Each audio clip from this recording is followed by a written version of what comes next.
따라 우러를 내려 조목이 무성하니 갈급한 내 심령 위에 성령을 부소서. 가물어 메마른 땅 주 여호와께서 이 뼈들에게 이같이 말씀하시기를 내가 생기를 너희에게 들어가게 하리니 너희가 살아나리라. 너희가 살아나리라. 참되신 사랑의 언약, 참되신 사랑의 언약 어길 수 있사오랴. 오늘의 흑쪽 하늘에 주실 줄 믿습니다. 가물어 메마른 땅에 단비를 내리시는 성령의 단비를 새 생명 주옵소서. 가물어 메마른 땅에 단비를 내리시는 성령의 단비를 부어. 가물어 메마른 땅에 가물어 메마른 땅에 단비를 내리시는 성령의 마지막으로 가물어 메마른 땅에 가물어 메마른 땅에 단비를 내리시는 성령의 단비를 부어 새 생명 주옵소서.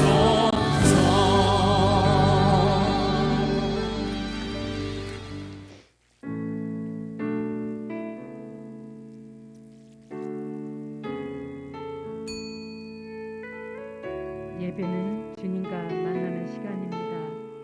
예배를 드리기 전에 기도로 주님 만날 준비를 하겠습니다. 일주일 동안 감사한 일을 주님께 표현해 보시기 바랍니다.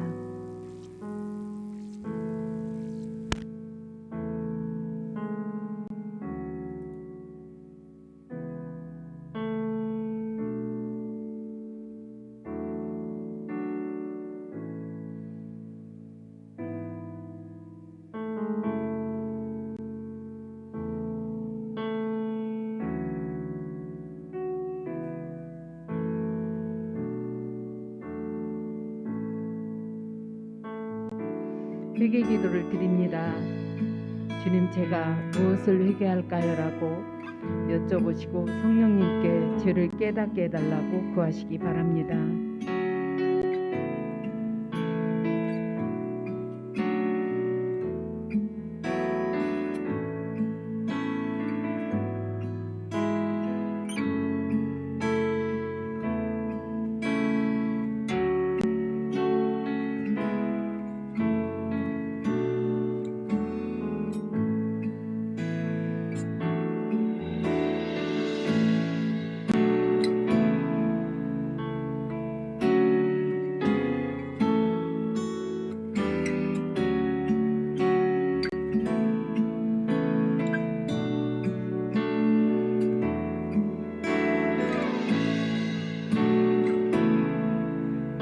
기도를 드립니다. 화면에 있는 내용을 읽으면서 함께 기도합니다. 저는 아무 능력이 없습니다. 주님이 돕지 않으면 저는 아무것도 할 수 없음을 고백합니다. 주님, 이 시간에 저와 함께 하시고 저를 긍휼히 여겨 주옵소서. 제 생각을 내려놓습니다. 고집을 버립니다. 저의 기도를 성령께서 인도해 주시옵소서. 대적 기도를 합니다. 예수 이름으로 명한다. 집중 방해하는 악한 영을 예배를 해방하는 악한 영을 떠나갈 때 잠력, 피곤, 조롱, 분주함과 집중 방해하는 악한 영을 떠나갈 때 세상의 영, 예수 위에 다른 데 관심을 가지게 하는 악한 영과 불신앙과 세상 능력, 불안, 두려움도 떠나갈 때 예수 이름으로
기름으로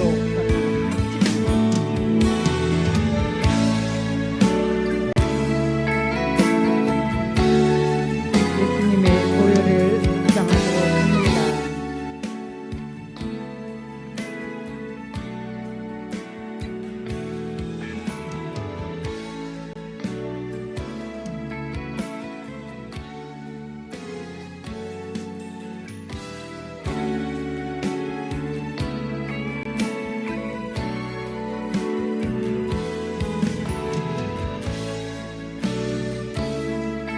예수님을 구하는 기도를 합니다. 주여라고 통성으로 부르짖어 기도합니다. 주여, 주여,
충만을 위해서 기도합니다. 성령이여 임하소서. 더 강하게 기름 부으소서. 성령의 기름을 물 붓듯이 부으소서. 더 강하게 성령이여 사로잡으소서. 기름 부으소서. 성령의 기름을 물 붓듯이 성령여 임하소서. 성령으로 충만케 채우소서. 성령의 기름을 부으소서. 더 부으소서. 더 강하게 성령여 나를 사로잡소서. 더 기름 부으소서. 성령이 너희에게 임하시면 너희가 권능을 받고 사마리아와 땅끝까지 이르러 내 증인이 되리라. 주님의 증인의 삶을 살 수 있도록 은혜 베풀어 주옵소서. 예배를 위해서 통성으로 기도합니다. 예배에 집중하게 해달라고, 하나님의 음성을 듣게 해달라고 통성으로 기도합니다. 주님 만나기로 원합니다. 주님 빈 마음으로 왔사오니 주님의 은혜로 채우소서. 더 강하게 기름 부어 주셔서 주님을 만나기를 원합니다. 사슴이 시냇물을 찾아 갈급함 같이 내 영이 주를 찾게 갈급하나이다. 주님 만나기를 원하오니 은혜를 베풀어 주옵소서. 예수 이름으로 기도합니다. 아멘. 찬양 드립니다.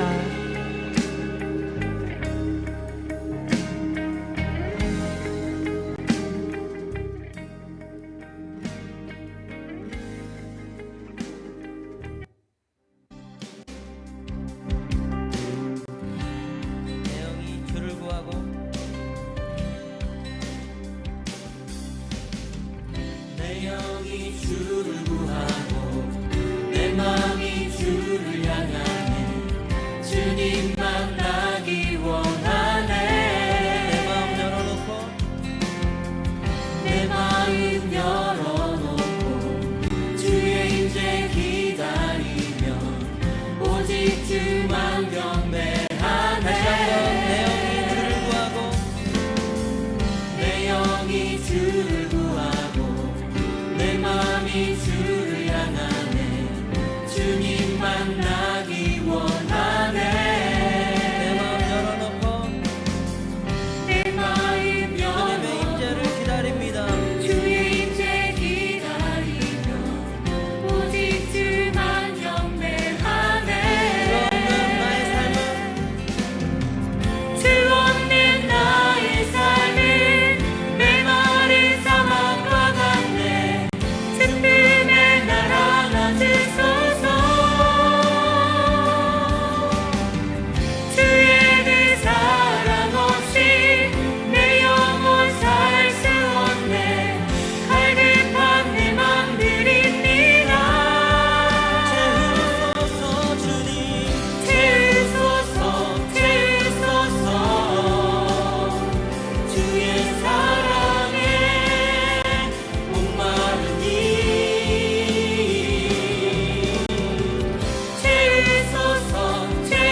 찬송합니다.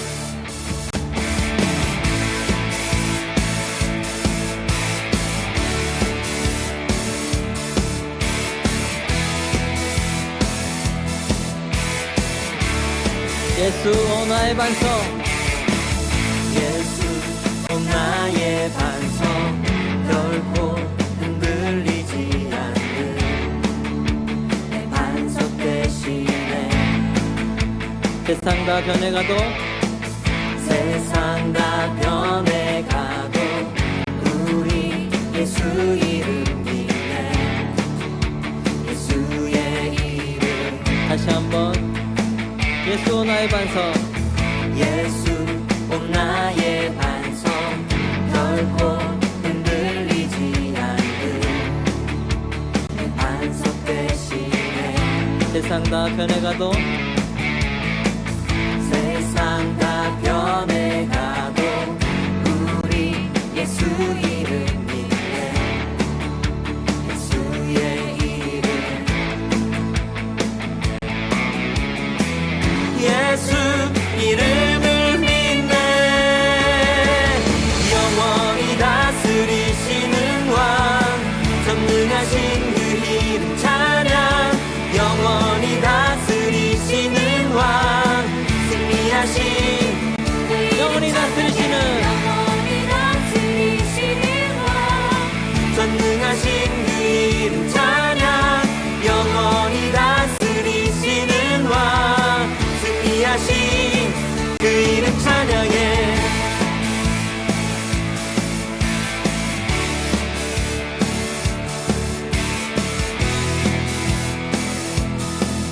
예수 공의와 사랑, 예수 공의와 사랑 지혜로 다스리시네 모두 다 경배해 우리 함께 우리 함께 기대해 예수 안에 소망이 있네 예수의 이름 예수 이름을 믿네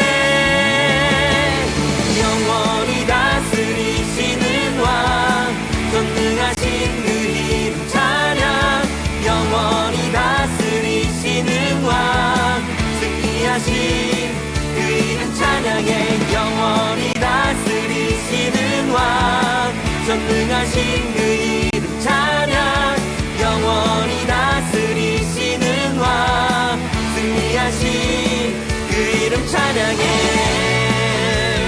할렐루야. 이 땅을 다스리시는 주님의 이름을 찬송합니다. 승리하신 주님의 이름을 찬송합니다. 할렐루야.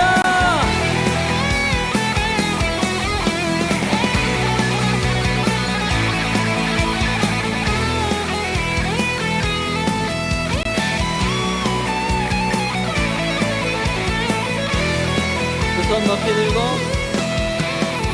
두 손 높이 들고 외쳐 그 이름 예수 승리하신 예수 그 나라 두 손 높이 들고 두 손 높이 들고 외쳐 그 이름 예수 승리하신 예수 그 나라 영원해 영원히 다스리시는 왕 전능하신 그 이름 찬양 영원히 다스리시는 왕 승리하신 그 이름 찬양해 영원히 다스리시는 왕 전능하신 그 이름 찬양 영원히 다스리시는 왕 승리하신 다시 한번 영원히 다스리시는 왕 전능하신 그 이름 찬양 영원히 다스리시는 왕 승리하신 영원히 다스리시는 전능하신 그 이름 찬양 영원히 다스리시는 왕 승리하신 그 이름 찬양해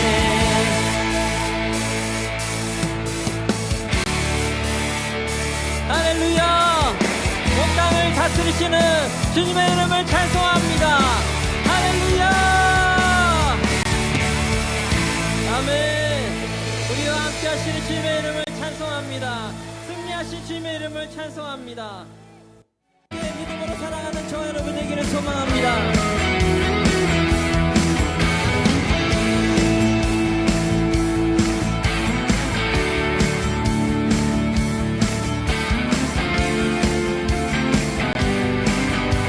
가난할 때도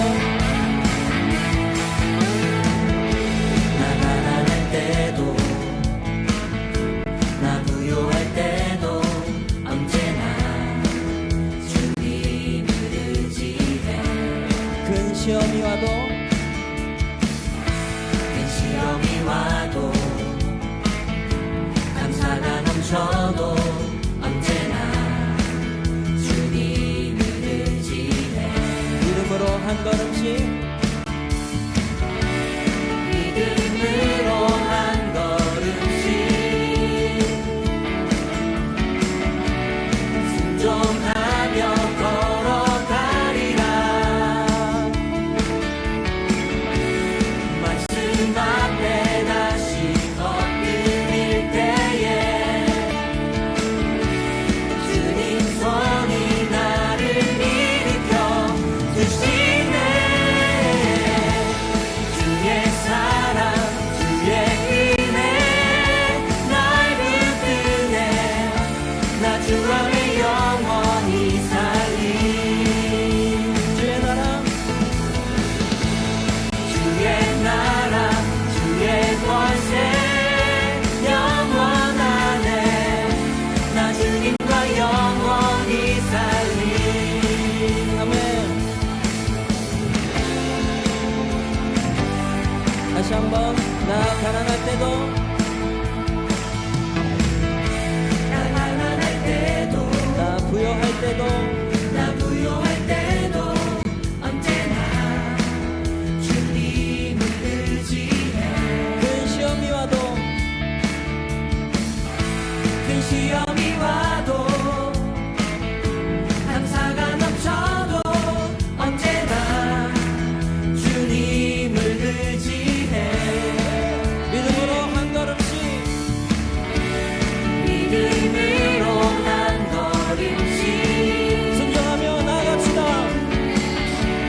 순종하며 걸어가리라 말씀 앞에 말씀 앞에 다시 엎드릴 때에 주님 손이 나를 일으켜 주시네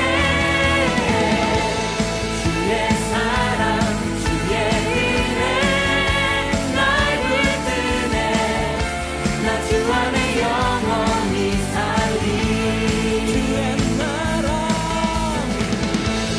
주의 나라 주의 권세 영원하네 나 주님과 영원히 살리 할렐루야. 믿음 안에서 주님과 영원히 살아가는 저와 여러분 되기를 간절히 소망합니다.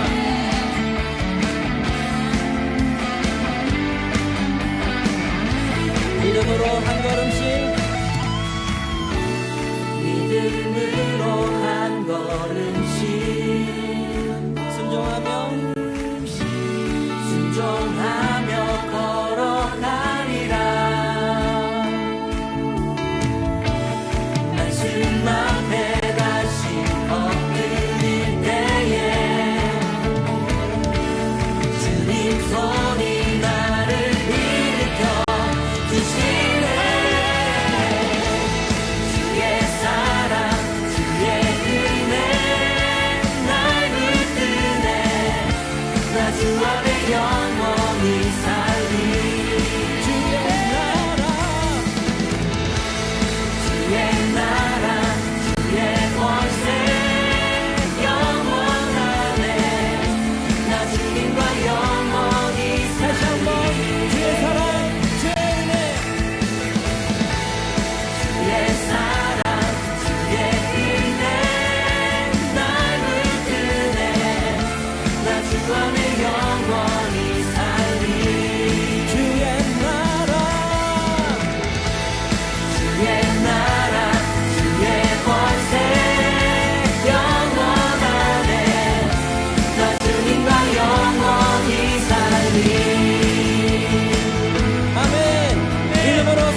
우리의 삶을 일으키실 것을 믿습니다.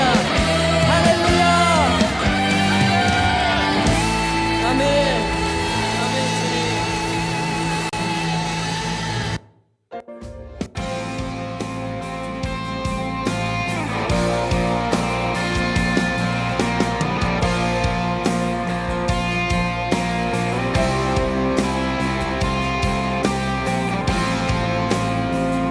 내 상한 마음과 상한 마음과 방황 속 내 의심과 두려움에도 주는 언제나 신실하시네. 높은 산과 큰 산과 골짜기에 나의 삶 모든 계절 속 주 선하심 나를 일으키네. 다시 한번 내 상한 마음과 내 상한 마음과 방황 속 내 의심과 두려움에도 주는 언제나 신실하시네. 큰 산과 골짜기에 나의 삶 모든 계절 속 주 선하심 나를 일으키네. 주의 자비하심 주의 자비하심 내게 힘할 때 내 영혼 노래하네. 아침마다 새롭고 늘 새로우니 성실하신 주님 주 자비가 매일 새롭고 늘 새로우니 성실하신 주님.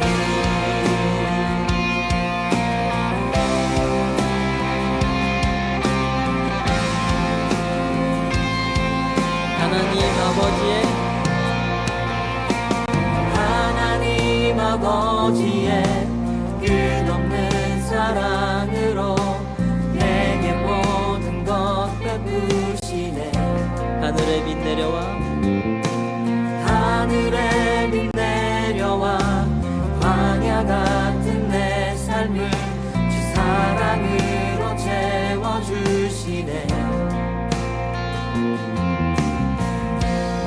주의 자비하심 내게 힘할 때 내 영혼 노래하네. 아침마다 새롭고 늘 새로우니 성실하신 주님 주 자비가 매일 새롭고 늘 새로우니 성실하신 주. 아침마다 새롭고 아침마다 새롭고 늘 새로우니 성실하신 주님 주 자비가 매일 새롭고 늘 새로우니 성실하신 주님.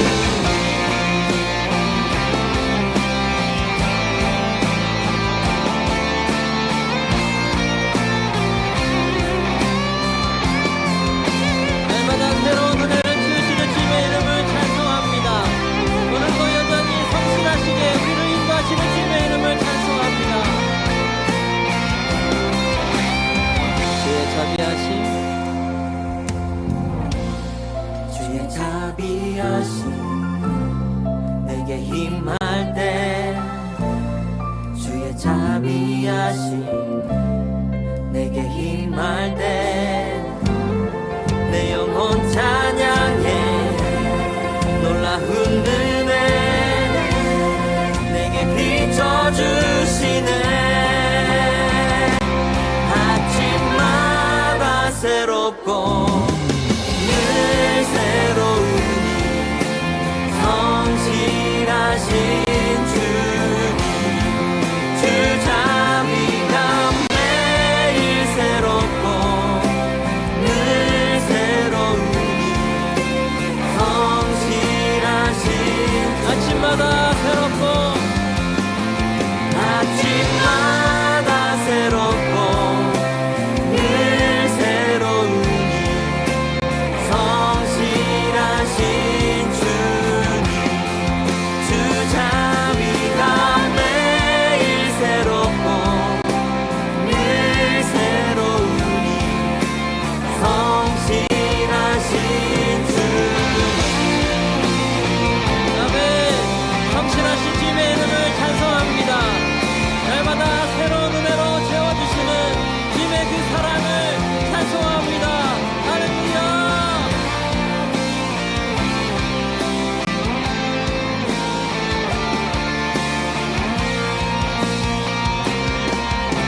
주 없이 살 수 없네 죄인의 구주여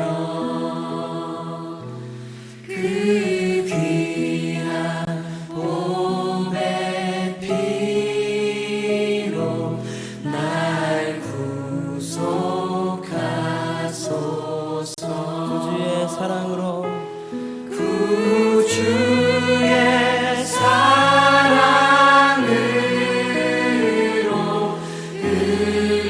흘리신 보혈이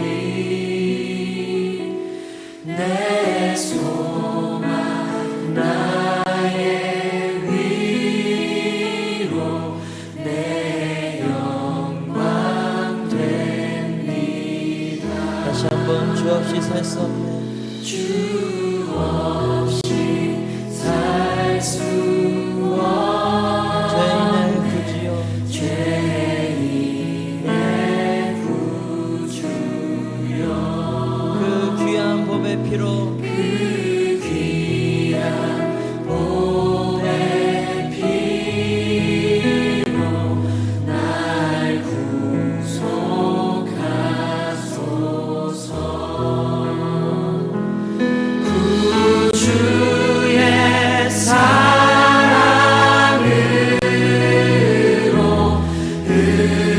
흘리신 보혈이 내 소망 나의 위로 내 소망 나의 위로 내 영광 됩니다. 주님 없이 살 수 없습니다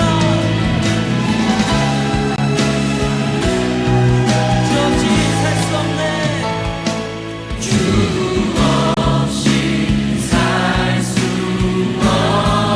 없네 죄인의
다시 한번 대산을 넘어 대산을 넘어 언곡에 가도 빛 가운데로 걸어가면 주께서 항상 지키시기로 약속한 말씀 변치 않게 캄캄한 밤에 달릴지라도 캄캄한 밤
주여, 주께서는 이 몸이 무엇을 간절히 바라는지 다 알고 계십니다.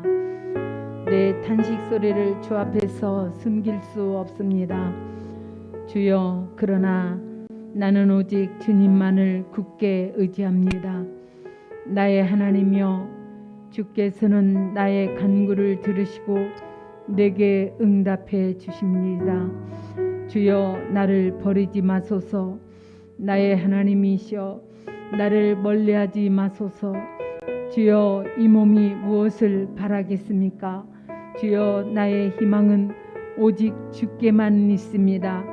내가 벙어리 되어 입을 열지 않은 것은 이 모든 것을 아시는 분은 오직 주님이시기 때문입니다. 주여, 나의 기도를 들어주소서. 살려달라고 울부짖는 나의 간구에 귀를 기울이소서. 주체할 길 없이 줄줄 흐르는 내 눈물을 보시고 제발 나의 기도를 못 들은 척하지 마소서. 나 또한 우리 조상들처럼 이 땅을 떠돌면서 다만 나와 더불어 살아가는 한낱 나그네와 길손일 뿐입니다. 하오니 내게로 따뜻한 눈길을 돌려 나를 살려 주소서. 내 생명이 떠나 없어지기 전에 내가 기력을 되찾을 수 있게 그리해 주소서. 아멘.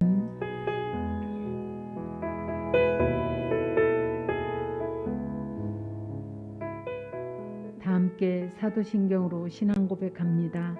나는 전능하신 아버지 하나님 천재 창조주를 믿습니다. 나는 그의 일하신 아들 우리 주 예수 그리스도를 믿습니다. 그는 성령으로 잉태되어 동정녀 마리아에게서 나시고 본디오 빌라도에게 고난을 받아 십자가에 못 박혀 죽으시고 장사된 지 사흘 만에 죽은 자 가운데서 다시 살아나셨으며 하늘에 오르시어 전능하신 아버지 하나님 우편에 앉아 계시다가 거기로부터 살아있는 자와 죽은 자를 심판하러 오십니다. 나는 성령을 믿으며 거룩한 공회와 성도의 교제와 죄를 용서받는 것과 몸의 부활과 영생을 믿습니다. 아멘. 다 찬송가 182장 강물같이 흐르는 기쁨을 찬양 드리겠습니다.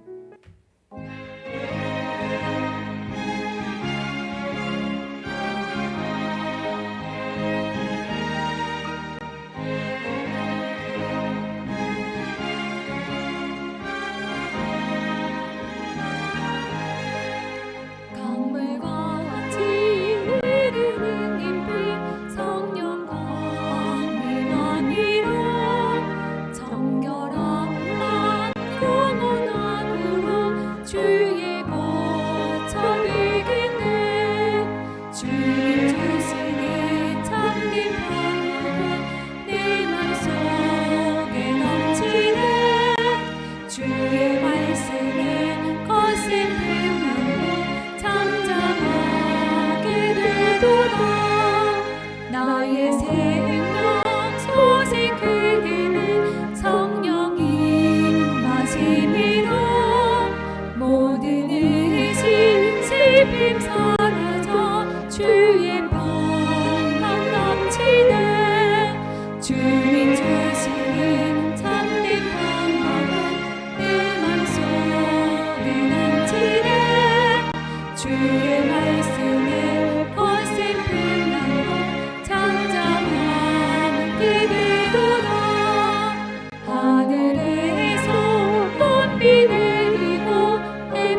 성경 본문 말씀은 여호수아서 6장 4, 5절을 다 함께 소리내서 읽겠습니다.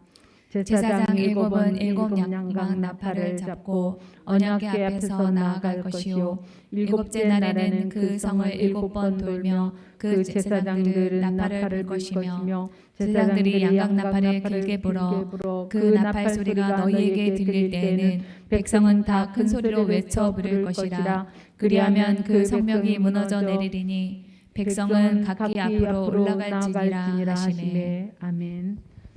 전도사님 나오셔서 말씀을 전해 주시겠습니다.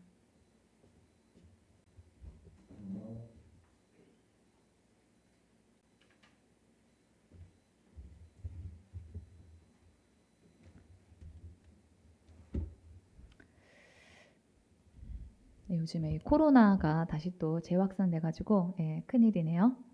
저희 강의도 그렇고 좀 예배도 그렇고 코로나 때문에 오지 못하신 분들이 있는데요. 그분들이 다 완쾌할 수 있도록 그래서 강의와 예배에 지장이 없도록 여러분들이 기도해 주시기 바랍니다. 우리 올해 우리 교회 목표 좀 다 함께 큰 소리로 읽어보겠습니다. 시작. 기도하고 묵상하지 않으면 견딜 수 없는 영의 사람이 되자. 이스라엘 백성들이 여리고성을 공략할 때 특이한 점이 있습니다. 그것은 이 그림과 같이 제사장이 앞에서 나팔을 불고 그 뒤에는 제사장들이 또 언약궤를 메고 돌았다라고 하는 그런 점입니다. 제사장들은 백성들에게 예배를 인도하고 율법을 지도하는 그런 사람입니다. 군사적으로 훈련을 받은 사람도 아니고 여리고성에서 만약에 전쟁이 나면은 무기를 들고 함께 싸울 것도 아닌데 전쟁에 동원이 되어서 백성들과 함께 여리고성을 돌았습니다. 그러니까 저같이 이렇게 연약한 사람이 언약궤를 들고 여리고성을 군대와 함께 이렇게 돌았다는 거예요. 이런 점도 특이한데 여호수아서 6장을 보면은 언약궤를 앞세우고 여리고성을 돌라 또는 그렇게 돌았다라고 하는 그런 말이 최소 4번이나 반복이 됩니다. 성경에서 같은 말이 반복되는 것을 우리가 볼 때는 그 부분이 매우 중요하다. 하나님께서 어떤 강조하고 싶은 그런 지점이구나 이렇게 생각을 해야만 합니다. 이 언약궤는 우리가 이제 평소에 쓰는 그런 말이 아니기 때문에 여러분들이 좀 생소해하실 수가 있는데요. 여기 언약은 뭐 약속이니까 여러분들이 다 알아들으실 거고 궤는 한 궤자를 써가지고 물건을 넣도록 나무로 네모나게 만든 상자를 궤라고 합니다. 이 언약은 약속이란 뜻이니까 이 언약궤 안에 하나님과 이스라엘 백성들 간에 맺은 약속에 관한 물건이 들어있을 거다라고 우리가 추정할 수가 있겠죠. 이 언약궤 안에는 이 모세가 하나님에게 받은 십계명을 새긴 돌판 2개하고 아론의 쌍난 지팡이와 만나를 보관하고 있었습니다. 이 십계명은 하나님이 정하신 이 10가지 명령으로 이 명령을 백성들이 지키면 하나님이 그들을 인도하고 보호해 주시겠다라고 약속을 해주셨습니다. 십계명 돌판을 이 사이에 두고 하나님과 백성들이 약속을 했기 때문에 이 판을 넣은 이 상자를 언약궤라고 하는 거죠. 또 이 십계명이라고 하는 법을 새긴 하나님의 법을 새긴 판을 여기에 넣어놨다라고 해가지고 법궤라고도 부릅니다. 이 언약궤는 움직일 수 있는 구조로 만들어서 4명의 제사장들이 언약궤를 메고 다녔습니다. 하나님께서 이렇게 만들어라 라고 지시를 하셨어요. 출애굽기 25장을 보시면은 12절에서 14절입니다. 금고리 4개를 만들어서 그 밑에 4 모퉁이에 달되 한쪽에는 고리 2개, 다른 한쪽에는 고리 2개를 달아라. 그리고 아카시아 나무로 채를 만들어서 금을 입혀라. 그 채를 궤의 양쪽 고리에 끼워서 궤를 멜 수 있게 해라. 이렇게 명령을 하셨어요. 그러니까 하나님께서 아예 이동에 용이할 것을 생각하시고 그렇게 만들려고 지시를 하셔서 만들었다라고 하는 것은 이스라엘 백성더러 이 이동이 용이한 이 점을 잘 활용해라 라고 하는 그런 뜻입니다. 그래서 이스라엘 백성들은 구약시대 내내 이동할 때마다 언약궤를 앞세우고 이동했고 또 어떤 그런 중요한 전쟁이 있을 때에도 이 언약궤를 앞세우고 전쟁을 했습니다. 이 언약궤는 하나님의 임재를 상징합니다. 이스라엘 백성들은 이 언약궤를 볼 때마다 출애굽할 때 이집트와 광야에서 역사하셨던 그 하나님, 그 하나님과 자신들이 맺었던 언약을 생각을 했을 것입니다. 우리가 하나님이 말씀하신 모든 명령에 순종을 할 테니 이전에도 그랬던 것과 같이 우리들 지금도 인도해 주시고 함께 해달라라고 기원을 했습니다. 이런 언약궤를 하나님이 여리고성을 돌 때 이 제사장으로 하여금 언약궤를 메고 백성들과 함께 돌라고 특별 지시를 내리셨던 겁니다. 그래서 우리는 이 점에 주목을 할 필요가 있습니다. 이 여호수아서 6장에서 언약궤는 하나님께서 4절에서 여호수아에게 이 여리고성을 무너뜨릴 방법을 가르쳐 주실 때 처음 언급을 하고, 또 6절에서 하나님의 지시를 여호수아가 백성들에게 전달할 때 두 번째로 언급되고, 8절에서 지시대로 이스라엘 백성들이 실행을 할 때 세 번째로 언급되고, 이 12절에서 네 번째로 또 나옵니다. 계속 반복해서 나온다는 거죠. 하나님이 이 하나님의 임재를 상징하는 언약궤를 메고 해결해야 할 문제인 여리고성을 돌도록 명령하셨다라고 하는 이 점은 우리가 이렇게 다시 한번 풀어서 좀 생각을 해볼 수가 있습니다. 문제를 해결하기 위해서는 하나님의 임재를 중요하게 생각해야 한다라고 하는 것입니다. 오늘날 우리가 하나님의 임재를 언제 어떨 때 경험을 합니까? 예배 드릴 때. 그래서 오늘 본문에서 언약궤를 메고 여리고성을 돈 일은 다시 말해서 하나님의 임재가 있는 예배를 중요하게 여겨야 된다라고 하는 그 하나님의 뜻을 발견할 수 있습니다. 하나님이 여리고성을 무너뜨릴 때 특별히 언약궤를 앞세우고 가야 된다고 콕 찍어가지고 말씀하신 이유는 하나님의 임재가 중요하고, 이 하나님의 임재를 가장 충만하게 경험할 수 있는 예배가 우리의 삶 가운데, 우리 인생 가운데 매우 중요하다라고 하는 점을 우리에게 전달하기 위해서입니다. 그래서 제가 예배가 중요하다 이런 말씀을 드리기에 앞서서 여러분이 먼저 하셔야 될 일은 예배 때 여러분이 주님을 만나려고 하셔야만 한다라고 하는 점입니다. 예배 때 주님의 음성을 듣고 주님을 경험해보지 않은 사람에게 아무리 예배가 중요하다고 백날 얘기를 해도 그분에게는 잔소리밖에 되지 않습니다. 저는 이 엄마 뱃속에서부터 교회를 다녔는데, 신앙이라고 하는 것을 내가 신앙생활을 하는 사람이구나 라고 하는 것을 제가 처음 인식하게 된 계기가 이 주기도문하고 사도신경을 외울 때였습니다. 그때가 제가 한 초등학교 2학년 정도 되는 이제 한글을 이제 막 깨친 지 얼마 되지 않은 그런 때였는데요. 이후로도 예배를 한 번도 빼먹지 않은 그런 어떤 그 예배를 결석한 그런 적이 한 번도 없었습니다. 어릴 때부터 들어왔던 예배였기 때문에 엄마를 따라서 습관적으로 예배를 드렸습니다. 그랬던 제가 25년 정도를 생각 없이 예배를 드렸는데요. 예수님을 만나고 난 다음에는 저희 예배가 달라졌습니다. 예수님을 깊이 경험하고 난 다음에 주님을 인식하게 되고 나니까 이전과 같은 그런 예배가 될 수는 없었습니다. 어떤 집사님께서 할머니가 기도를 많이 하시는, 열심히 하시는 그런 분이었고, 부모님을 비롯해서 온 집안이 다 교회를 다니는데 이 10년 동안 집사님께서 주일에 예배를 드리지 않았다 그런 말을 들은 적이 있었습니다.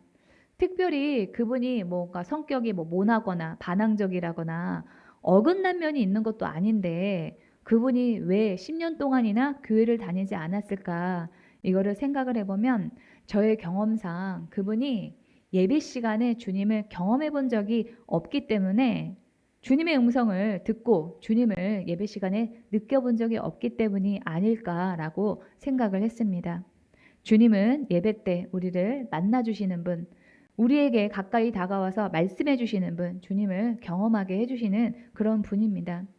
이것을 한 번이라도 경험을 해본 사람은 그 다음부터는 예배를 예사로 여길 수가 없게 됩니다. 제가 어느 날 이 금요 철야 예배를 갔어요. 그랬는데 몇천 명이 들어갈 그런 강대상이 있는 무대니까 굉장히 크겠죠. 그때 제가 다녔던 이 교회의 이 강대상인데요. 여기에 이 무대를 꽉 차게 어떤 그런 큰 눈이, 그냥 눈 알 하나가 저를 보고 있는 그런 환상을 본 적이 있었어요. 그러니까 이 무대를 가득 차게 눈 알 하나가 깜빡깜빡하면서 저를 딱 주시해서 딱 하고 보는데, 이거를 보면서 제가 하나님께서 나의 일거수일투족을 다 보고 계시는구나 하는 그런 경외심이 들었던 적이 있었습니다. 이렇게 예배 가운데 주님을 경험하고 나면은 어떻게 예배를 안 갈 수가 있겠습니까? 예배가 더욱 사모가 될 수밖에 없습니다. 제가 이 주일 저녁마다 하는 그런 강의에 오시는 분들 중에서 아주 고상하게 그렇게 신앙생활 하시는 분들이 있습니다. 이분들은 절대로 주님은 말씀해 주시는 일이 없고 또 치유와 같은 그런 기적도 일어나지 않고 제가 이렇게 한쪽 눈알을 이렇게 큰 거를 본 것처럼 환상으로도 하나님이 절대로 보여주시지 않는다는 그런 굳건한 믿음을 가지고 계신 분들이 있다는 거죠. 성경에 없는 그런 확신을 가지신 그런 분들입니다. 제가 음성을 듣고 누구의 사정을 알게 됐다. 뭐 미래에 일어날 일들을 알았다. 내가 이렇게 환상을 봤다. 이렇게 얘기를 하면은 그래도 어떻게 그런 일이 있는가 이렇게 얘기를 하고 떠나가시는 분들이 있습니다. 그런 분들을 보면은 안타깝지만은 한편으로는 믿지 않는 게 화가 나서 제가 속으로 그래요. 그래, 너는 그렇게 믿고 살아라. 그래, 네가 아는 하나님은 말씀도 안 해주시고 환상도 보여주시지 않는 그런 하나님으로 믿고 살아라. 네가 믿은 대로 되는 거다. 그런 사람들에게는 예수님이 바로 앞에 있어도 예수님도 아무 일도 할 수가 없습니다. 예수님의 고향 사람들이 예수님의 그 지혜와 능력을 의심하면서 받아들이지 않았습니다. 그랬더니 마가복음 13장에서 예수님께서 이렇게 마가복음 13장에서 이렇게 기록을 하고 있습니다. 예수께서는 그들의 믿지 않음 때문에 거기서는 기적을 많이 행하지 않으셨다라고요.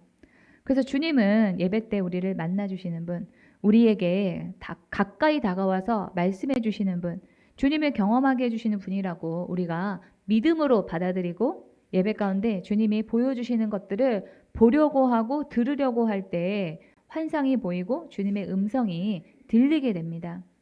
이렇게 어떻게 예배 때 그러면 우리가 주님의 음성을 듣고 주님을 느낄 수가 있을까요?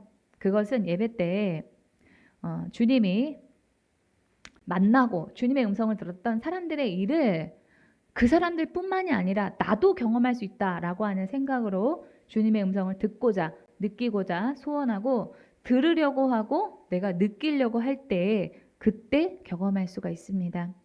제가 예전에 예배 때 주님을 경험할 수 없었던 그 이유를 곰곰이 생각을 해보니까 딱 요 차이였습니다. 나 말고 어떤 특별한 사람만 경험할 수 있다라고 생각하면서 주님의 그 역사하심을 제한하고 아예 바라지도 않고 시도조차도 하지 않았습니다. 이 영적인 원리가 있는데요. 우리가 주님한테 한번 올 테면 와서 한번 해보시고 안 되면 말고요. 이렇게 해서는 우리가 주님을 경험하기가 어렵습니다. 그러나 우리가 우리 쪽에서 먼저 적극적으로 주님의 일하심을 바라고 경험하기를 시도할 때 주님을 경험할 수가 있게 됩니다. 말씀 몇 구절을 좀 보겠습니다. 야고보서 4장 8절입니다. 하나님께로 가까이 가십시오. 그리하면 하나님께서 가까이 오실 것입니다. 내가 먼저 주님께 가까이 가고자 해야만 합니다. 그러면 주님이 가까이 오시는 거예요. 또 시편 63장 8절입니다. 내가 주께 가까이 다가가니 주께서 오른손으로 나를 붙들어 주십니다. 내가 먼저 주님께 가까이 가야지 나중에 주님께서 나를 붙들어 주시는 거예요. 또 역대하 16장 9절입니다. 주님께서는 그 눈으로 온 땅을 두루 살피셔서 전심전력으로 주님께 매달리는 이들을 힘있게 해주십니다. 우리가 힘을 다해서 먼저 주님께 매달릴 때 주님께서 우리에게 그때 힘을 주시고 우리를 붙들어 주시는 겁니다.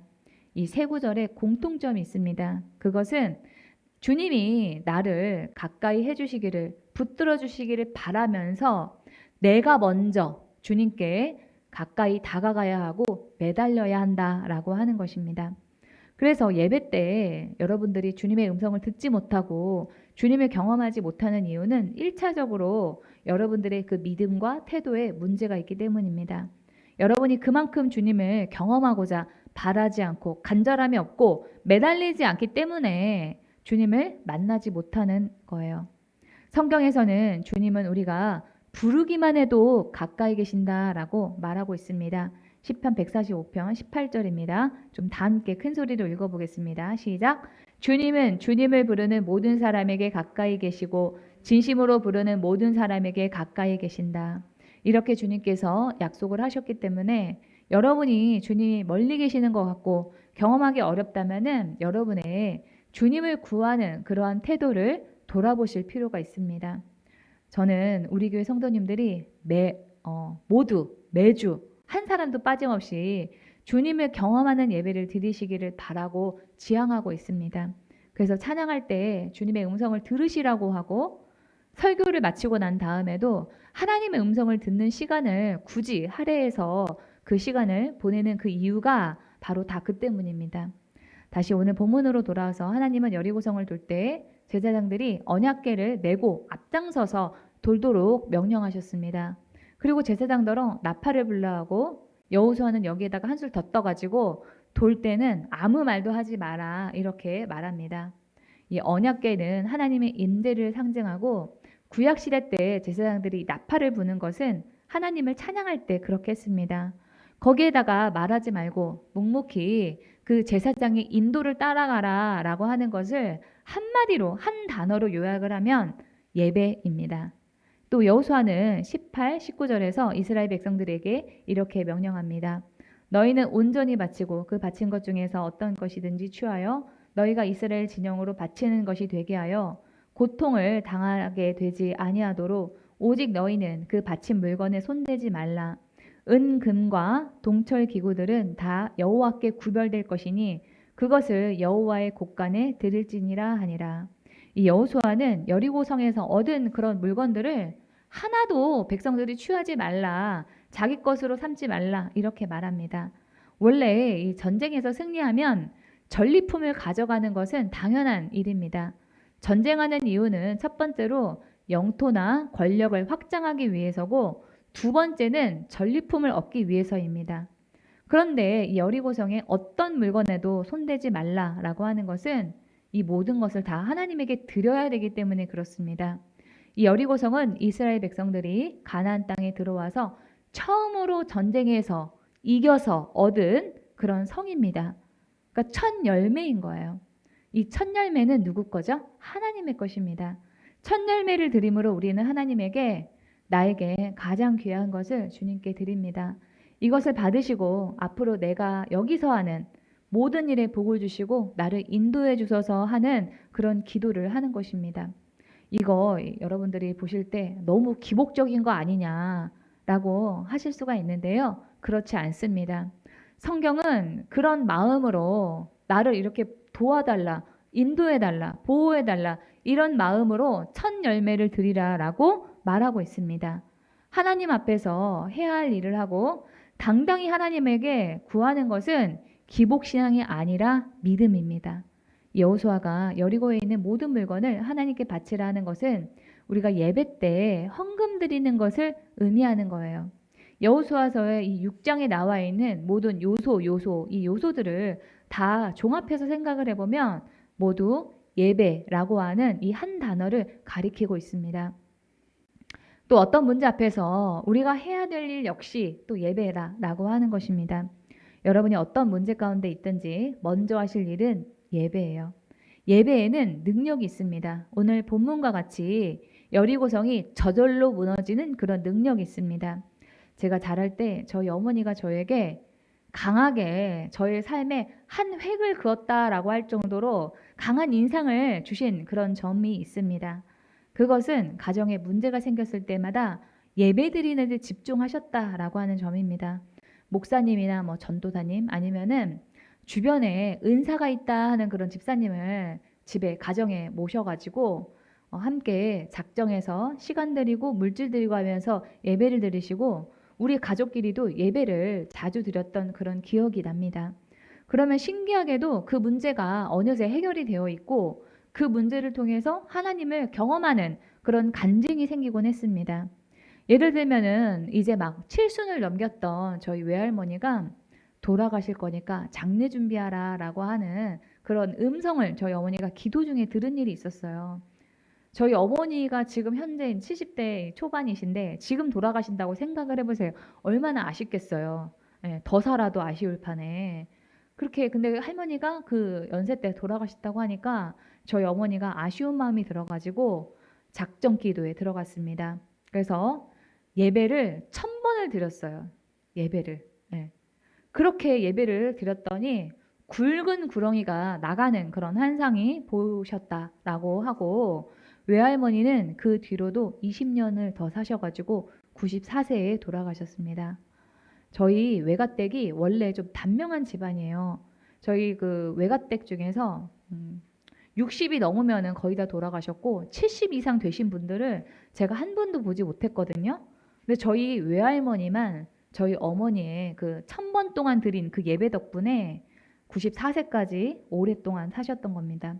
그런 모습을 제가 보고 자라서 그런지 저도 커서 고민이나 문제가 생기면은 예배를 드리려고 하고 예배에 집중하게 되었습니다. 제가 20대 때 고시 공부를 한다고 신림동에 원룸을 얻어가지고 혼자 따로 가서 산 적이 있었습니다. 근데 그때 그 같은 교회 다니던 그 친구 한 명이 저를 마음고생을 시켰어요. 시험을 앞두고, 시험이 그때 한 달 반 정도 남은 그런 시절이었기 때문에 굉장히 좀 중요한 그런 때였는데, 제가 그때 그렇게 내가 이 문제 때문에 그렇게 신경을 써서는 안 되겠다 이런 생각이 들어가지고 혼자서 3일 작정 기도를 작정을 했습니다. 그래서 1시간 동안, 매일 1시간 동안 주님께 예배드리자 이런 마음으로 3일을 제가 그렇게 보냈어요. 근데 혼자서 그렇게 예배드리기가 쉽지는 않았습니다.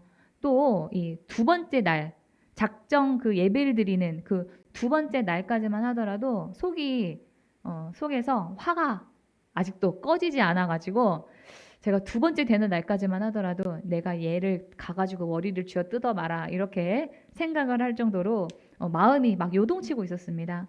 그런데 3일째 예배 드리고 난 그날 딱 하나님께서 어떤 마음을 주시냐면은, 나도 모르게 182장, 아까 우리 찬양 드렸던 그 182장과 같이 강물같이 흐르는 기쁨, 성령 임하심이라, 주님 주시는 참된 평화가 내 마음속에 넘치네, 주의 말씀에 거센 풍랑도 잠잠하게 되었더라. 이 찬양이 나오면서 정말 너무나 신기하게 잠잠해졌습니다. 제 마음이 정말 잔잔한 강물처럼 돼버린 거예요. 동시에 용서가 될 것 같지 않고 평생 동안 그 친구를 미워할 것 같았던 저의 그 마음이 한순간에 변해가지고 그 친구가 너무나 불쌍하게 보이는 겁니다. 이 친구가 별로 문제 삼을 일 같지도 않고, 문제 삼을 그런 일도 아니었어요. 그런 일을 가지고 문제를 삼고 또 그런 문제를 해결을 할 때도 막무가내로 이렇게 하는 그런 모습을 보면서, 아, 제가 나한테만 하는 게 아니라 이런 방식으로, 똑같은 방식으로 다른 사람한테도 할 텐데, 그러면은 저 친구가 이 사람들하고 어떻게 평화를 이루면서 살까 하면서 도리어 그 친구가 걱정이 되는 겁니다. 그러면서 안 됐다 하는 마음이 들게 되고, 나중에 교회에서 그 친구를 보게 되더라도 마음에 전혀 화도 나지 않고 요동함이 없게 되었어요. 이게 바로 예배의 능력입니다. 우리가 예배를 드리게 되면은 안 될 것 같은 그런 일이 되게 됩니다. 오늘 본문인 여호수아서 6장에서도 하나님의 명령에 따라서 언약궤를 앞세우고 하나님의 임재를 따라갈 때 여리고성이 무너지지 않았습니까? 이때뿐만이 아닙니다. 후에 이 유다의 여호사밧이 왕이던 시절에 삼국의 연합군이 유다를 쳐들어왔습니다. 이 다급한 여호사밧은 이렇게 하나님께 기도합니다.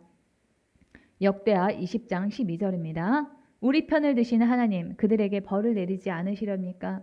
우리를 치러온 저 큰 대군을 대적할 능력이 우리에게는 없고 어찌할 바도 알지 못하고 이렇게 주님만 바라보고 있을 뿐입니다.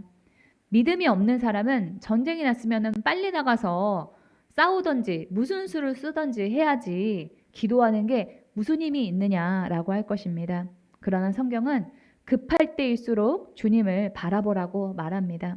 어려울 때는 주만 바라봐야 됩니다. 문제의 직면에도 주님을 찾지 않는 그런 사람은 도리어 무모한 그런 사람입니다.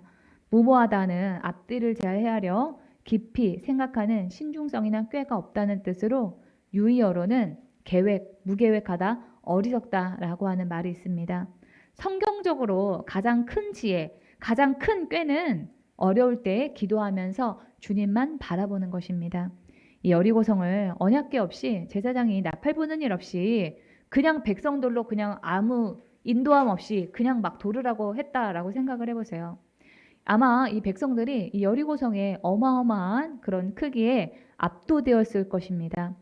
아, 내가 멀리서 볼 때는 몰랐는데 가까이 와서 보니까 이게 그냥 쌓은 흙 그냥 뭐 토성이 아니라 돌이랑 벽돌로 탄탄하게 만든 성이네.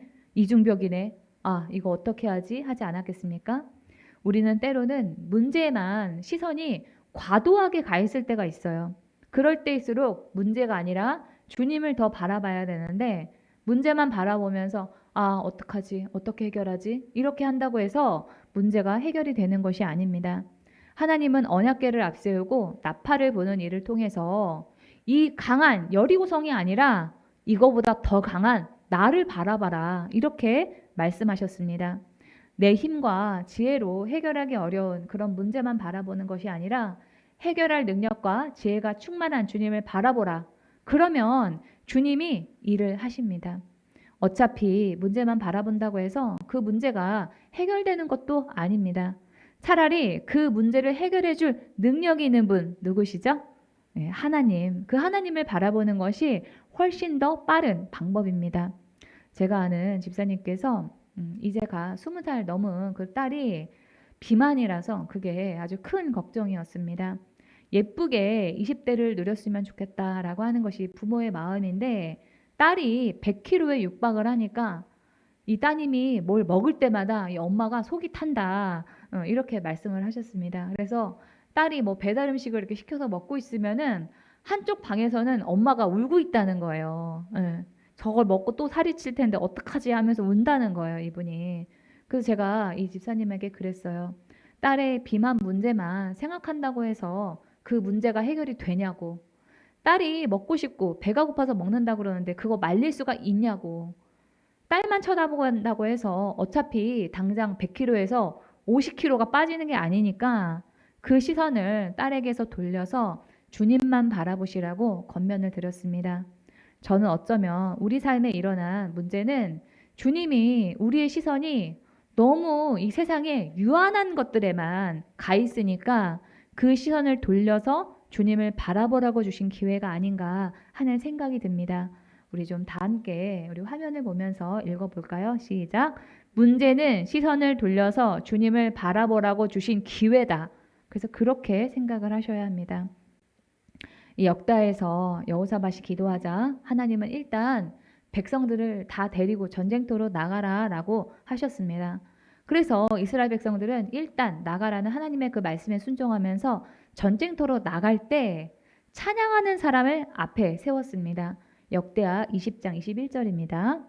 여호사밧은 백성들과 의논한 다음에 노래하는 사람들을 뽑아 거룩한 예복을 입히고 군대 앞에서 행진하게 하였다. 그는 또 노래하는 사람들이 주님께 감사하여라. 그의 인자하심이 영원하다 하면서 주님을 찬양하게 하였다. 지금 삼국의 연합군이 와가지고 다 죽게 생긴 그런 마당에 어떻게 주님께 감사하고 주님의 인자하심이 영원하다 이런 찬양이 나올 수가 있었을까요? 또 이 찬양하는 사람이 전쟁과 무슨 연관이 있습니까? 우리 상식으로 생각할 때는 도리어 이거는 이 긴장 가운데 있는 이 전쟁터에서 할 수 있는 그런 일이 아닙니다. 전쟁하러 나왔는데 이 사람들이 나와서 노래를 부르고 있다. 그것도 하나님이 하신 모든 일이 감사하고 하나님이 인자하심이 영원하다. 이런 노래를 부르고 있다라고 생각을 해보세요. 아마 적들이 쟤네들 돌았나 이렇게 생각을 하면서 비웃을 것입니다. 지금이 노래나 할 때냐 이렇게 할 거예요. 그런데 찬양에 이러한 찬양에 능력이 있었다라고 성경은 말하고 있습니다. 역대하 20장 22절입니다. 노래하는 사람들이 그렇게 노래를 부르니 그러니까 주님을 막 예배했어요. 그랬더니 주님께서 복병을 시켜서 유다를 치러 온 암몬 자손과 모압 자손과 세일산에서 온 사람들을 치게 하셔서 그들을 대파하셨다라고 합니다. 거룩한 예복을 입고 하나님을 찬양하는 일, 이게 예배죠. 그렇게 예배했더니 주님께서 삼국의 연합군을 자기들끼리 자중질환이 일어나서 자기들끼리 알아서 싸우고 죽게 그렇게 만들어 주셨습니다. 우리가 예배를 드릴 때 하나님께서 전쟁과 같은 우리의 인생의 현실 가운데 역사하셔서 우리 대신 싸워주십니다. 그래서 예배가 능력 있다, 힘이 있다라고 하는 것입니다. 믿음이 있는 사람과 믿음이 없는 사람은 문제가 생겼을 때 대처하는 그 모습에서 구별됩니다. 어떻게 문제를 해결하는가 하는 그 모습을 보면은 그 사람이 뭘 믿고 뭘 의지하는가 하는 거를 알 수가 있습니다.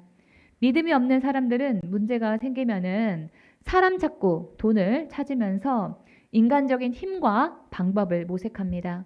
그러나 우리 그리스도인들은 문제가 생기면 먼저 예배에 집중합니다. 기도하고 찬양하면서 하나님의 임재를 구합니다. 그러면 하나님이 문제를 해결할 수 있는 답을 주시고 어느 때는 내가 움직이지 않아도 문제가 어느새 해결이 되어 있는 것을 발견합니다. 제 동생이 사회생활을 하던 그 초년생 시절에 직장에 동생보다 조금 먼저 들어온 그런 사람이 저희 동생을 못 살게 굴었습니다. 원래 이 고참은 막내를 예뻐하고 막내보다 조금 더 일찍 들어온 선임이 이 막내를 괴롭히는 거잖아요. 그런데 그 사람이 동생한테 유난스러웠던 거예요. 그래서 동생이 아주 힘들어해서 온 가족이 함께 고민했습니다. 제가 지금도 잊지 못하는 게 저희 아버지께서 저한테 전화를 하셔가지고 제가 법을 전공을 했으니까 저한테 어떻게 그 법적으로 할 수 있는 방법이 없냐 그거를 저한테 상의를 하시는 거예요. 아빠가 전화를 해서. 그래서 그때만 하더라도 뭐 직장 내 괴롭힘 뭐 이런 기준이라든지 이런 일들이 없었기 때문에 아빠 방법이 없어요. 제가 이렇게 말씀드렸던 기억이 나거든요. 들어간 지 얼마 되지 않은 그런 회사를 그만둘 수도 없는 노릇이고 기도밖에 할 수가 없어서 우리는 가족끼리 가정 예배를 드렸습니다. 그래서 그 문제를 놓고 예배 때마다 집중해서 기도를 했어요. 그랬는데 몇 달이 지나지 않아서 정말 손에 꽂는 그때 그거를 고민할 때가 3월인가 4월인가 그랬는데 6월 달에 그 선임이었던 그 사람이 교통사고로 죽었습니다. 이 얘기를 듣고 저 가정은 누가 미우면은 죽으라고 기도한다 이렇게 오해하시면은 절대 안 됩니다. 설마 저희가 죽으라고 기도했겠습니까? 누가 미우니까 죽여달라고 기도해도 하나님께서 그런 기도는 들어주시지 않습니다. 다만 우리 가족은 하나님께서 선하게 역사해 주셔서 동생이 직장에서 괴롭지 않게 해달라 이런 기도만 드렸을 뿐입니다. 그런데 하나님께서 그 선임을 데려가셨다라고 하는 그런 소리를 듣고 정말 깜짝 놀랐어요. 온 가족이 기도하니까 어떻게 되었든지 간에 하나님께서 동생이 직장에서 사람들에게 어떤 그 특정한 그런 사람에게 괴롭힘을 당하는 그런 일이 없게 해주셨습니다. 이 전쟁에서 이기기 위해서는 원래 군사훈련도 해야 되고 무기도 준비하고 그 실질적인 그런 여러 가지 준비들을 해야만 합니다. 하나님은 우리에게 이 행동도 적극적으로 부지런하게 할 것을 요구하시는 그런 분이기 때문에 저는 이 여호수아서 6장에서 이 여리고성을 무너뜨릴 때 백성들이 정말 아무것도 안 하고 순수하게 그냥 돌기만 해서 그렇게 전쟁에서 이겼을까? 저는 그것은 아닐 거라고 생각을 합니다. 그러나 이 성경에 언약궤를 앞세우고 나팔을 불면서 성을 들고 마지막 날에 이 소리쳤다라고만 나오는 이유는 하나님이 지시하신 방법이 그만큼 옳다. 그러니 인간적인 계산을 내려놓고 순종하라라고 하는 그런 뜻입니다. 우리가 인간적인 그런 노력을 하는 것은 시키지 않아도 여러분들이 어지간하면은 다 합니다. 그러나 우리가 한 가지 놓치는 것이 많은데요. 그것은 바로 하나님의 방법으로 이긴다. 하나님의 방법으로 내가 문제를 해결한다라고 하는 생각은 잘 놓친다라고 하는 거예요. 그래서 하나님의 방법으로 싸우고 하나님의 그 임재를 우선하는 예배가 중요하다. 그러한 뜻을 전달하기 위해서 이 여호수아서 6장에서는 그런 인간적인 방법들은 쏙 빼고 이 6장을 아주 단순하게 요점 위주로 기록했다라고 저는 봅니다. 이 그림을 보면은요. 여기 왼쪽에 있는 그림은 이 브리겔의 그림이고 또 이 다빈치의 모나리자는 여러분이 잘 알고 계시는 그런 그림이죠. 이 브리겔이 이 속담 하나하나를 이 그림에다가 다 담았습니다. 그래서 아주 세밀하게 꽉 차게 그렇게 묘사해서 이렇게 그림을 그렸죠. 근데 이 다빈치의 모나리자의 그림을 보면은요. 뒤에 배경은 잘 알아볼 수 없게 뿌옇게 처리를 하고 인물에 중점을 두었습니다. 전부 세밀하게 그리면은 이 왼쪽에 있는 브리겔의 그림처럼 한눈에 그림이 싹 들어오지가 않습니다. 반대로 모나리자와 같은 그런 그림은 우리가 볼 때 인물에만 이 모나리자라고 하는 이 인물에만 집중하게 됩니다. 그런 것처럼 여호수아서 6장도 그렇게 기록을 한 거예요. 하나님의 방법에 집중해. 하나님께 예배드리는 그 예배의 능력이 있으니까 문제를 해결하려면 먼저 예배를 드려봐. 그러면 여리고성이 무너지듯이 모든 문제를 다 이길 수가 있어. 이런 뜻을 전달하고 있습니다. 내가 직접 다 하려고 하면은 정신적으로도 육체적으로도 피곤합니다. 이스라엘 백성들이 여리고성을 힘으로 무너뜨리려고 그렇게 싸우려고 했다고 생각을 해보세요. 하나님은 그럴 때 우리의 힘과 능력으로만 우리가 살려고 할 때 하나님은 우리에게 말씀하십니다. 먼저 나에게 집중해봐. 그러면 내가 쉬운 방법을 가르쳐 줄게. 예배를 중요하게 생각하고 예배 때 주님의 임재로 충만해져 봐. 이스라엘 백성들이 하루 한 바퀴, 7바퀴 여리고를 돌듯이 묵묵히 예배를 반복을 해봐. 그러면 너의 일은 내가 대신 해결해 줄게. 네가 할 수 없는 그 일을 내가 쉽게 해결되게 해줄게. 그렇게 했더니 여리고성이 저절로 무너지고 이스라엘 백성들은 여리고성에 무혈 입성하게 되었습니다. 우리 인생에서 가장 중요한 일, 그것은 예배입니다.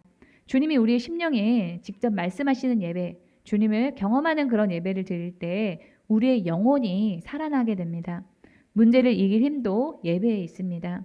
어려울 때일수록 예배를 더 드리려고 하시고 예배에 집중해 보십시오. 예배를 통해서 우리의 삶의 문제가 풀립니다. 내 힘과 지혜로는 도저히 해결가 되지 않을 것만 같은 그런 문제도 예배를 통해서 쉽게 문제가 해결됩니다. 예배를 통해서 하나님께서는 기적같이 우리의 문제를 해결해 주실 것입니다. 예배를 통한 수없이 많은 그런 간증이 있는 저와 우리 기도의 집 교회 가족들이 다 되기를 주님의 이름으로 축원합니다. 하나님의 음성을 들으면서 오늘 말씀을 마치겠습니다.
성찬을 대하는 태도에 관한 화면을 보시고 성찬에 임하시기 바랍니다. 성찬은 주님의 살과 피를 먹는 것입니다. 성찬을 대하기 전에 회개의 기도를 드리겠습니다. 주님, 저의 죄를 씻어 주시옵소서.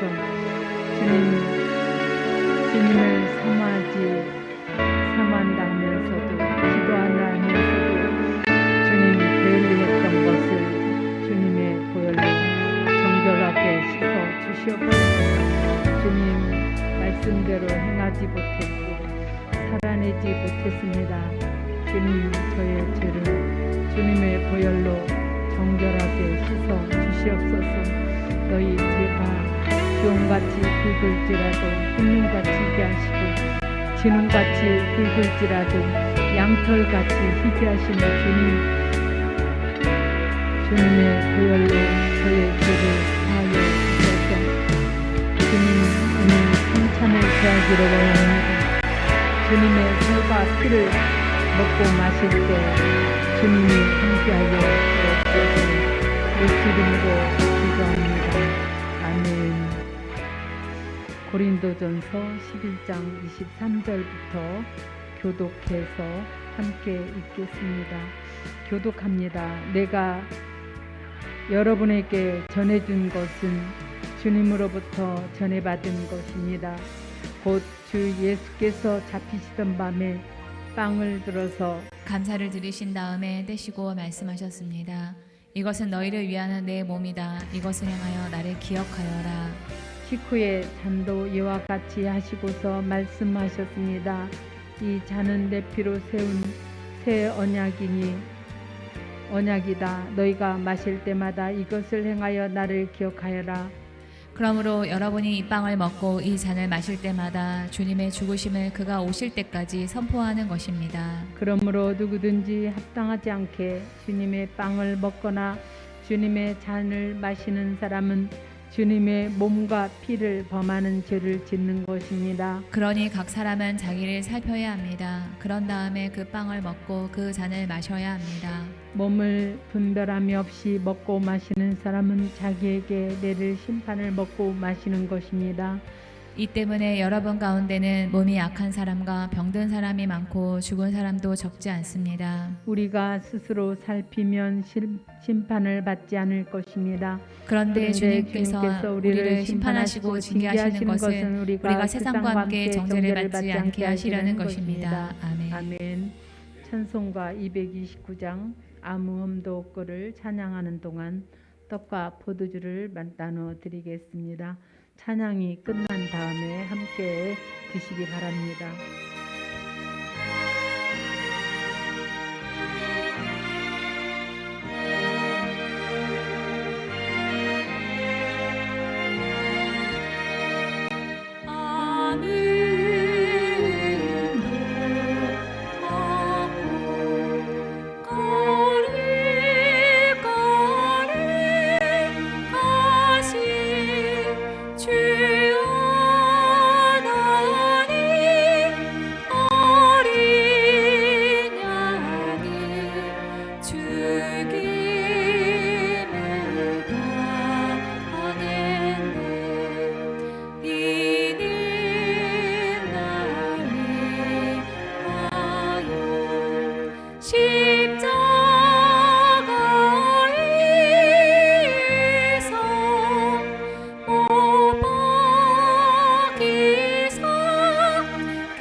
떡과 포도주를 먹겠습니다.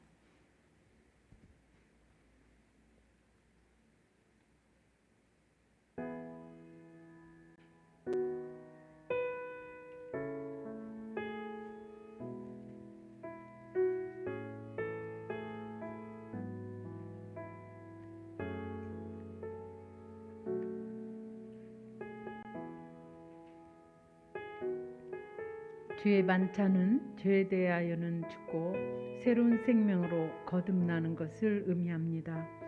그리스도와의 지속적인 교제와 연합을 의미합니다. 떡은 주님의 몸이니 이 떡을 먹음으로 예수님을 기억하라고 하십니다.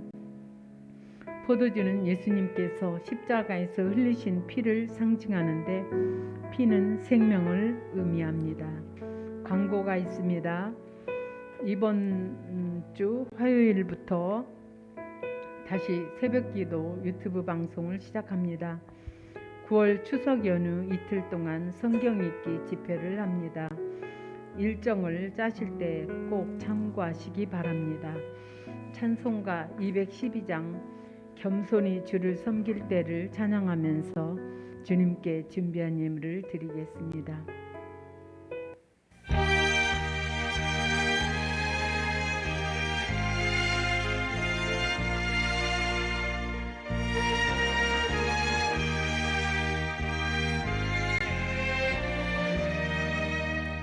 겸손히 주를 섬길 때 괴로움이 비만이나 그 주여 이긴 주사 잘 감당하게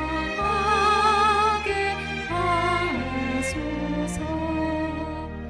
인자말이 가지고 사람이 가시기로 갈 길을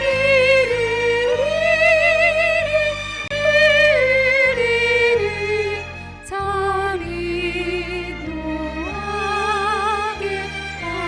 하소서. 그 주의 귀한 인내를 기다려 기하시고 그 고난 길을 주셔서 리승하게 하소서. 장래의 영광 비추사 소망이를 이하시며 그 주와 함께 살면서 참 평강 얻게 하소서.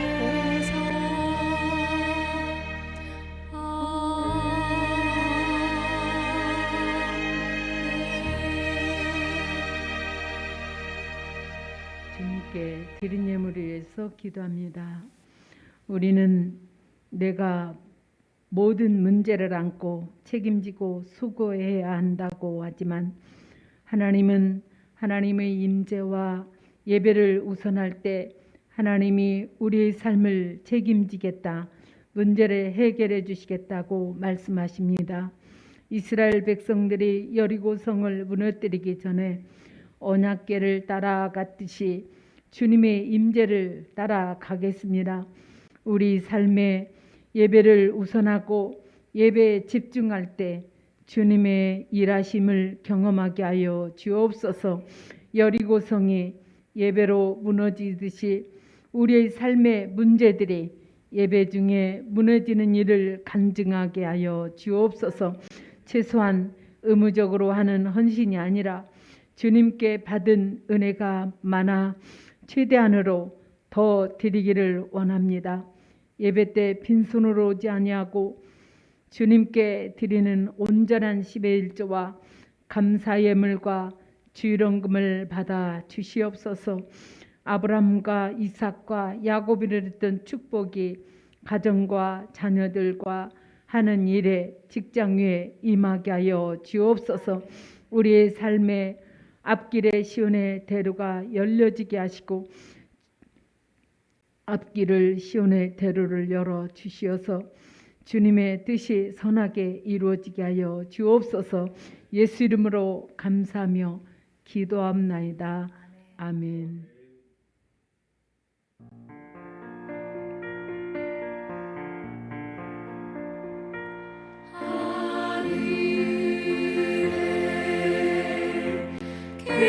계신 아버지 이름 거룩하사 주님 나라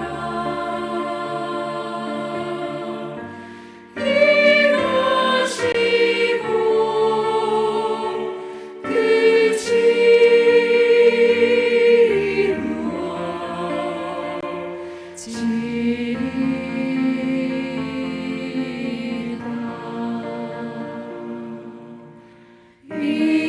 일용할 양식 주시고 우리들의 큰 죄 다 용서하옵시고 또 시험에 들게 마시고 악에서 구원하소서. 대개 주의 나라 주의 권세 주의 영광 영원히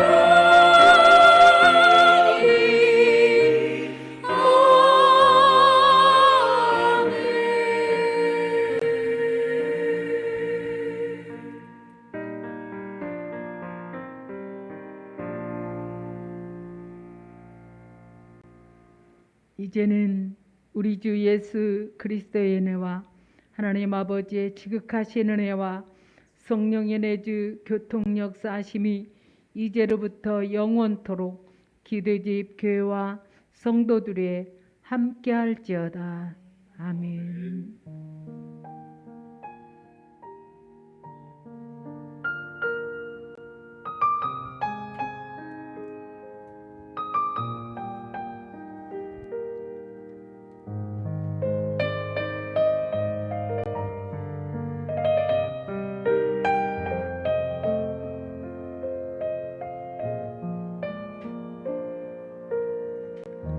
참 좋으신 주님 귀하신 나의 주 늘 가까이 계시니 나 두려움 없네. 내 영이 고날 때 내 맘 낙심될 때 내 품에 안기라 주님 말씀하셨네.